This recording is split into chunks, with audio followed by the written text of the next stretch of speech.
Welcome to The Explainer.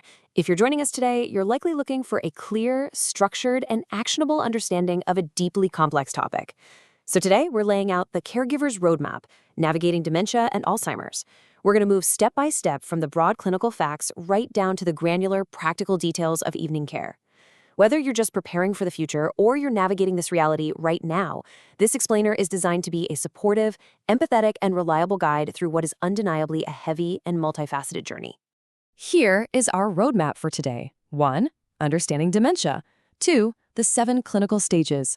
3. The caregiver's planning checklist. 4. Tips for effective communication. And 5. Mastering evening care routines. Let's get right into it.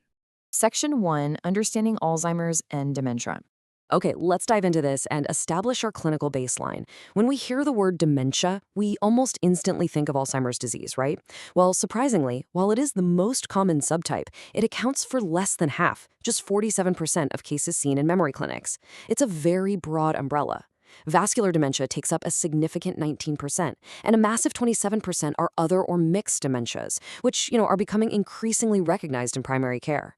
Knowing exactly what subtype you're dealing with, that is absolutely crucial. It's your very first fundamental step in mapping out the road ahead. Moving on to Section 2, the 7 clinical stages. Let's see how this builds.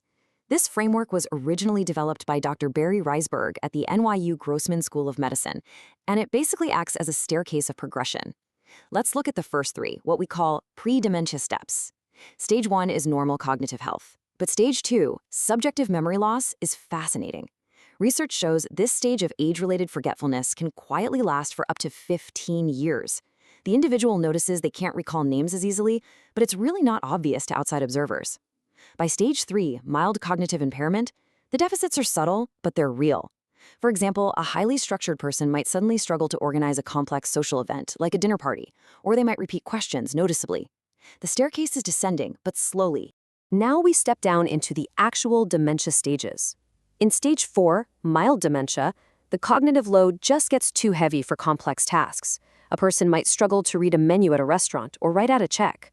By stage 5, moderate dementia, the individual can no longer manage on their own and begins to struggle with basic daily choices, like picking the right clothing for the weather.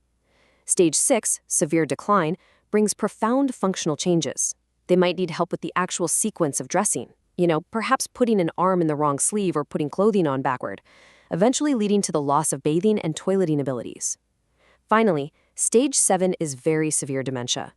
This is where the ability to speak, walk, and even sit up independently is eventually lost, requiring continuous 24-hour comfort care.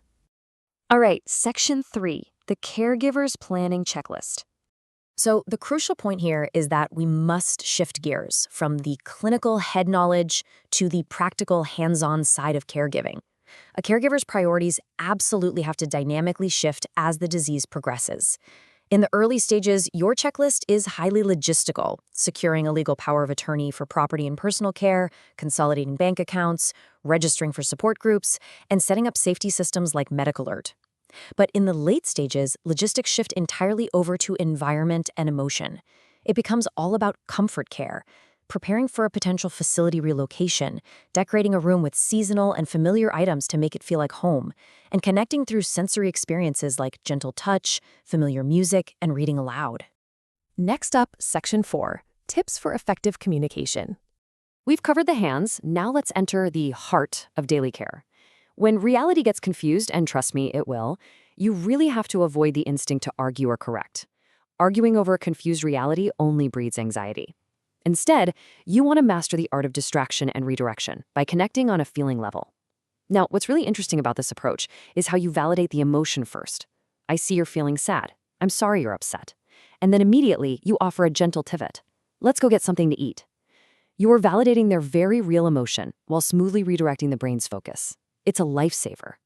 To make these daily interactions smoother, start by simply limiting background noise and getting right down on their eye level before speaking. Instead of overwhelming them with open-ended questions, offer visual choices. Hold up 2 shirts and let them point to the one they want. Break every single activity into small, manageable steps. And here is a massive paradigm shift for you. Don't force short-term memory. A person with dementia might not remember the lunch they had 45 minutes ago, but they can vividly recall their life 45 years ago. Tap into that deep well of the distant past. And above all, maintain your shared sense of humor. Sharing a laugh remains a profound point of connection, long after words fade. Finally, Section 5, Mastering Evening Care Routines. For a lot of caregivers, evenings are just the most daunting part of the day. You might be wondering, why is that?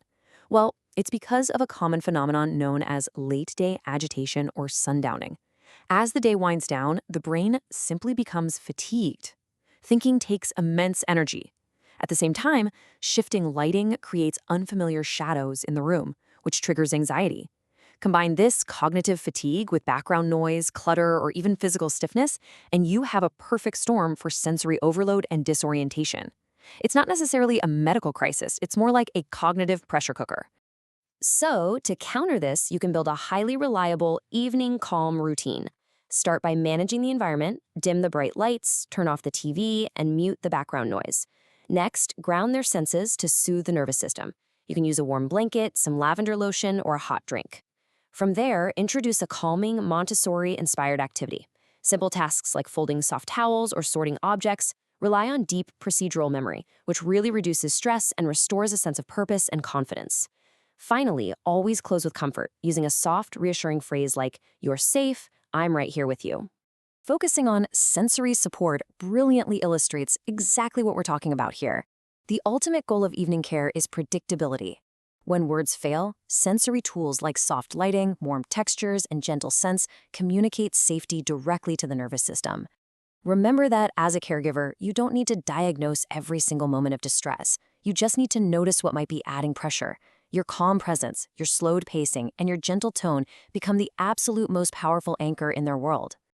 As we close out this explainer, I want to leave you with a reflection for your own caregiving journey. At the end of a long day, ask yourself, what brought comfort today? What small victory can I hold on to? Caregiving is a marathon of grace and endurance, but it also begs a much larger question. As our understanding of the brain evolves, how might we entirely redefine what it means to live well with dementia in the years to come? The roadmap is always changing, and there is always more to learn. Thank you so much for learning with us today.